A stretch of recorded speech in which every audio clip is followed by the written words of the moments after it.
To prevent strangers from sending you friend requests on Facebook, you can follow the simple steps to adjust your privacy settings on both your phone and laptop. You need to go to facebook.com or launch the Facebook application on your device, log into your specific account, and tap on the user icon in the top right corner of your screen. Then go to Settings and Privacy and then tap on Settings.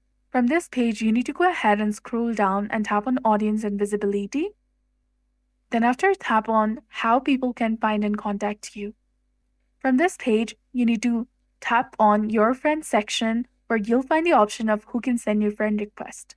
Go ahead and tap on that.